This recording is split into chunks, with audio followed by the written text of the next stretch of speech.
ولا تحسبن اللہ غافلا عما يعمل الظالمون انما يؤخرهم ليوم تشخص فيه الابصار الحمد للہ رب العالمین الرحمن الرحیم مالک یوم الدین، وہ مالک ہے روز جزا کے۔ قیامت کہتے ہیں تین قسم کی ہے، ایک قیامت صغریٰ ہے، دوسری قیامت وسطیٰ ہے، تیسری قیامت کبریٰ ہے۔ خود مر جانا یہ بھی ایک قیامت ہے، من مات فقد قامت قیامتہ۔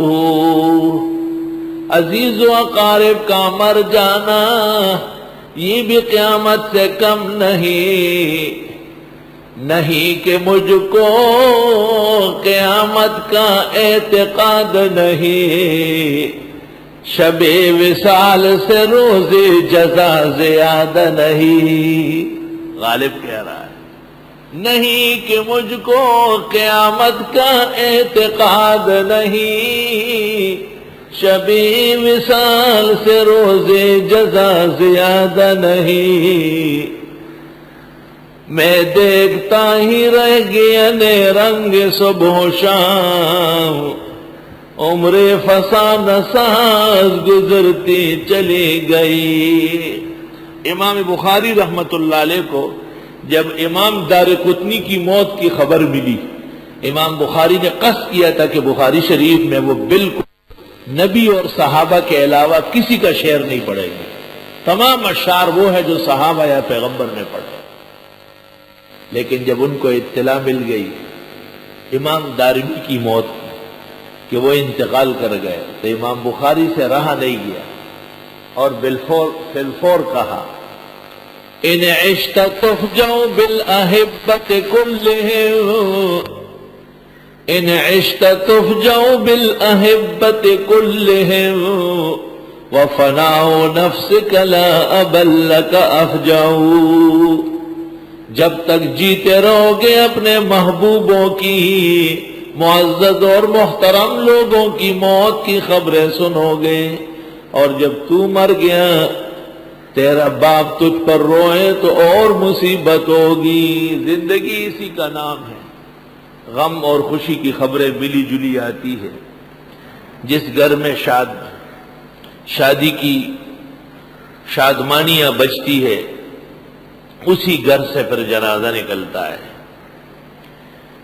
اور جس گھر میں خوشیاں ہوتی ہے وہیں آنسو بہتے ہیں۔ دنیا اسی چیز کا نام ہے، دنیا میں نہ ہمیشہ غم ہوگا اور نہ ہمیشہ خوشی ہوگی، دونوں ہوگی۔ آخرت کے اندر جب اللہ مومن کو جنت نصیب فرمائے تو وہاں کہا جائے گا کہ اب آپ پر کوئی غم، کوئی حزن، کوئی تکلیف، کوئی صدمہ نہیں ہوگا، اور ان خوشیوں میں ہمیشہ رہو گے۔ مالک یوم الدین، قیامت کے دن کا مالک، خود مرے صغریٰ، عزیز و اقارب مرے وسطیٰ، اور بڑی قیامت آئے کبریٰ۔ قالہ العلماء مثلہم، مثال ان منافقوں کی، کمثل الذی، مانند مثال اس شخص کی سی ہے، استوقد نارا، جو جلانا چاہے آگ، استوقدہ بمعنی اوقدہ، البحر المحیط، ابن کثیر، روح المعانی، تفسیر کبیر، تفسیر ابی سعود۔ استوقدہ بمعنی اوقدہ، میں نے پہلا ترجمہ جو کیا ہے باب استفعال کے خاطر، اب ترجمہ کریں گے جیسے اس نے جلائی آگ۔ وقت کہتے ہیں ایندھن کو، خشاک توئی جو جلتا ہو آگ میں۔ فلما اضاءت ما حولہ، جس وقت روشن کر دیا اس آگ نے اس شخص کے اردا گرد کو، ذہب اللہ بنورہم، لے گیا اللہ ان کی روشنی کو، یعنی ختم کر دی۔ وترکہم، چھوڑ دیا ان کو، فی ظلمات، اندھیروں میں، لا یبصرون، دیکھتے نہیں. سمن یعنی ہم سمن مبتدا محذوف ہے، یہ بہرے ہیں. بکمن ہم بکمن یہ گونگے ہیں. عمیون ہم عمیون فہم لا یرجعون پس یہ حق کی طرف لوٹ کے نہیں آئیں گے. سم اسم کی جمع ہے، اسم کہتے ہیں بہرے کو، اور بکمن یہ ابکم کی جمع ہے، گونگے کو کہتے ہیں، اور عمیون یہ اعما کی جمع ہے، اندھے کو کہتے ہیں. قرآن کہتے ہیں ان کی عبادت نہیں ہے، ان کی نماز نہیں، ان کا روزہ نہیں، ان کی زکوٰۃ اور حج نہیں. اور یہ یہاں پوچھتا ہے جی نماز تو ہو جاتی ہے نا، سنا ثواب مل جاتا ہے. نماز نہیں ہوئی اور ثواب مل گیا، ماشاءاللہ زبردست کام ہو گیا ہے. یا ایھا الناس اعبدوا ربکم، اے لوگو عبادت کرو اپنے رب کی. چونکہ خطاب پورے عالم کو ہے، یا ایھا الذین آمنوا نہیں فرمایا، حالانکہ بقرہ مدنی سورت ہے. اس سے پتہ چلا کہ یہ قاعدہ صحیح نہیں ہے کہ یا ایھا الناس سے جو شروع ہوگا وہ مکی ہوگی، اور یا ایھا الذین آمنوا سے مدنی. اکثریت تو ہے، کلیہ نہیں، یہ خلاف ہو رہا ہے اس کے. یا ایھا الناس اعبدوا ربکم، اے لوگو عبادت کرو اپنے رب کی. وہ رب کو تو پہچان چکے ہو، الحمدللہ رب العالمین، اس رب کی عبادت کرو. کون سے رب کی؟ الذی خلقکم، وہ جس نے تم کو پیدا کیا. والذین من قبلکم، اور وہ جس نے تم سے پہلے لوگوں کو پیدا کیا. لعلکم تتقون، تمہیں چاہیے کہ شرک سے بچو. اسلام میں مرتبت کا جاننا بہت ضروری ہے. بھئی یہ والد صاحب ہے، ان کی ہر بات ٹھیک ہے، ماننی پڑے گی.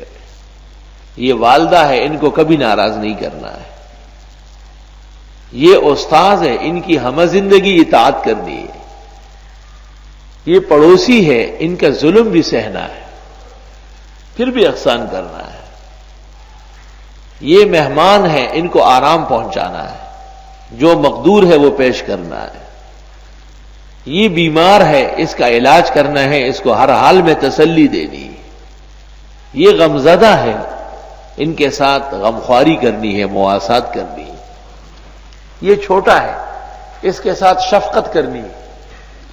جو شخص ان مراتب کا لحاظ نہیں کرتا وہ دو حال سے خالی نہیں، یا تو دینی اعتبار سے گٹھیا ہے، اور یا اللہ نے اس کو عقل کی سلامتی عطا نہیں فرمائی. ایک بڑا آدمی چھوٹے کے ساتھ لگا ہوا ہے تو آپ کو بھی برا لگ رہا ہے، بھئی آپ چھوٹے کے ساتھ کیوں کھیل رہے ہیں. ایک چھوٹا آدمی بڑے کو کھینچ رہا ہے تو آپ کہتے ہیں بھئی تم بڑے کے مذاق اڑا رہے ہو. استحقار العظیم، الاستہزاء. اصل میں ہزا کے معنی آتے ہیں ہلانا. استہزاء میں پھر کسی کی عزت، مقام اور مرتبت اس کو جھنجھوڑنا ہوتا ہے. یہاں ایک اشکال ہے، وہ یہ کہ استہزاء فعل حادث ہے اور اللہ رب العالمین قدیم ہے. اللہ رب العالمین سے اس قسم کے افعال صادر نہیں ہو سکتے. ان کی شان الوہیت اس سے منزہ، مقدس اور مبرہ ہے. تو علماء ایک جواب مختصر دیتے ہیں اور وہ فرماتے ہیں کہ اس میں مشاکلت سوری ہو گئی. جو کام وہ کرتے تھے وہ ان کے اوپر پلٹانا تھا.